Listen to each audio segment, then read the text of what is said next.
नुसती भिंत नाही तर शाळा म्हणजे विचार आहे आणि संस्काराची शिदोरी आहे आणि प्रत्येक चांगल्या विचारावर ठाम राहण्याचा प्रामाणिकपणा आपल्याला शालेय शिक्षण देत असतो. मग संस्कार कशातून दिसतात? ते दिसतात माणसाच्या वागण्यातून, बोलण्यातून, स्वपासून म्हणजे स्वतः पासून होणारे संस्कार माणसाला, समाजाला, राष्ट्राला, कुटुंबाला आदर्शाच्या मार्गाकडे पोहोचू शकतो आणि याची सुरुवात होते आपल्या शालेय शिक्षणापासून. ज्याप्रमाणे मातीच्या गोळ्याला आकार देऊन आपण घडवतो, अगदी तसंच बालवयात आपल्याला व आपल्या संस्कारांना घडवायचं काम शालेय शिक्षण करत असतं. दादांनो, साने गुरुजीच्या आईने त्यांना संस्कार दिले म्हणून त्यांनी खरा तो एकची धर्म जगाला प्रेम अर्पावे हा संदेश जगाला देऊ शकले. जिजाऊंनी शिवरायांना बालवयात राष्ट्रप्रेम, राष्ट्रभक्ती, स्त्रियांचे रक्षण हे संस्कार दिले म्हणून ते आदर्श राजे झाले. शालेय शिक्षण आपल्याला जीवन जगण्याचं मूलभूत मंत्र नेहमी देत असतो. या शिक्षणामुळे जीवन जगण्याची योग्य वाट आपल्याला सापडते.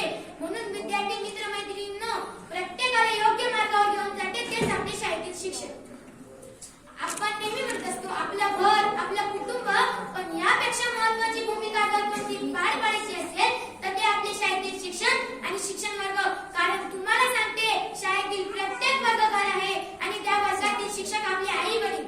ज्याप्रमाणे आई वडील घरामध्ये संस्कार देतात, अगदी तसंच शिक्षक शाळेमध्ये संस्कारांचं शिक्षण देत राहतात. डॉक्टर बाबासाहेब आंबेडकर म्हणतात, शिक्षण हे वाघिणीचं दूध आहे. शिक्षण हे वाघिणीचं दूध आहे.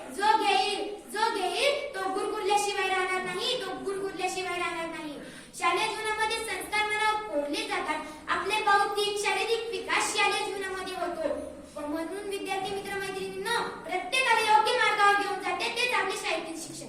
किती भोगले, किती सोसले, तरीही तिने शिकवले स्त्री शिक्षणाचे धडे. पुढे तिच्या साऱ्या लेकीने गिरवले ती सावित्रीबाई फुले. आयुष्यात आलेल्या संकटांना न डगमगता त्यांना सामोरे जाण्याचं शौर्य, धाडस हे शालेय शिक्षण आपल्याला देत असतं. तसेच थोर मोठ्यांचा मान ठेवणे संस्कार शालेय शिक्षणामुळे मिळाले. आपण तर शिक्षकांचे कृतज्ञ असले पाहिजे. त्यांनी तर आपल्या जीवनाचे सोने केले आहे. ज्ञानाचा प्रकाश देण्या दिव्या अखंड तो जातो. जीवनाचा अर्थ खरा शिक्षणामुळेच कळतो. आणि विद्यार्थी मित्रमैत्रिणींनो, या मातीने अनेक समाजसुधारकांना जन्म दिला.